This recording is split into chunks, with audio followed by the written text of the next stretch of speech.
possible to scale your agency or business to 50, 60,000 euros or dollars per month if you are from a small country? And short answer is yes. In this video, I would like to talk to you about your business, and especially your business if you are from a small country, and how to scale it to bigger numbers. That's what I did in Slovakia with my agency. I was able to scale that agency to $60,000 per month mark, and we are still growing, and the goal is of course bigger. What's something that most today's influencers or gurus or people that are not talking about, how to scale the business in a small country. In today's video, I would like to briefly touch on my few points that helped me to scale my business in a small country. First of all, the biggest leverage that you can use to scale your business is ads. So ads, of course, are relevant to all businesses that want to scale, but there is a different approach for you if you are from a smaller country. For example, in Slovakia, the population in Slovakia is around 5 million people. Our agency ads are getting saturated much faster than in those bigger countries. And you cannot add, for example, more money spent per day, and it will not fix the ad. So you need to pump out a lot more creatives. My face, for example, I'm the face of our ads mostly, got saturated by the time, so I had to change creatives, and for that we use UGC creators, so different creators that can create a video or ad for your company. And you can find those, I think, in every country. There will be some sort of platform that you can browse through those UGC creators, and you can find the best fit for your business. So that I would suggest you to do if you are struggling with growth and with scaling. Second of all, the hiring and team members plus sales. This is a huge topic because I think it's essential for your growth and be able to scale your company to higher numbers.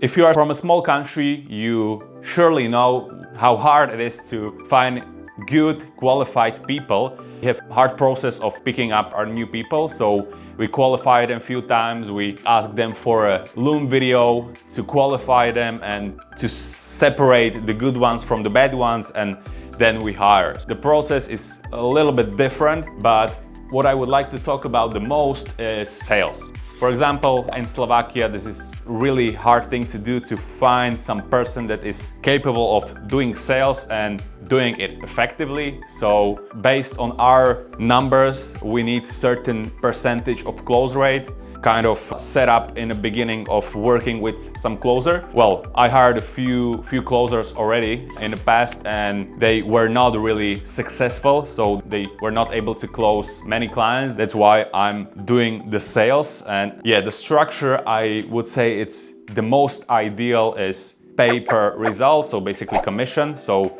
based on the amount of clients that this closer will get, you'll pay the closer. So the ideal structure, but for that you need steady flow of inbound leads. You should book those leads to your closer's calendar. So in this case, you can structure this whole system like this. So you just pay the closer based on the amount of sales that he or she does. Third thing is improving your product. So with a scale, you'll be able to see where you have cracks in your boat, let's say. So if you are scaling and you are getting more and more clients, naturally you will get more and more clients that are maybe not 100% satisfied with your service. Of course, if you don't have like the most perfect product in the world, which most of agency, they don't have this. So based on time and the amount of clients, you can improve your service and therefore lower your churn rate, which will help you scale much faster. Step number 4, which is keep your clients. And I think this is essential if you are from a smaller country, because you don't have unlimited TAM, which is total addressable market, and therefore you need to keep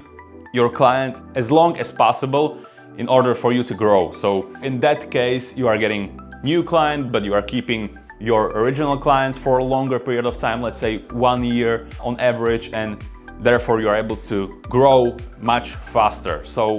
But for that you need really good service. So provide as much value as possible, as much return of investment as possible, and price is connected to this. So keeping your clients longer, and you can increase your prices because you are confident in your services and you can close more, and your team members see the results and they are more fired up. They are really excited about your service, and everything is better when you have good products. The last point which I have here is build your authority on the market, which is, in my opinion, attending maybe the bigger conferences or some workshops. Basically show your company at places where your target or your ICP, ideal customer profile, is. In our case, since we are focused on healthcare, we attended one of the biggest healthcare conferences in Czech Republic, in Prague, and therefore even if you don't get any clients, which you should if you are investing in something like this, you can create a lot of content which then you can publish on your social media, which will make you an authority on the market, and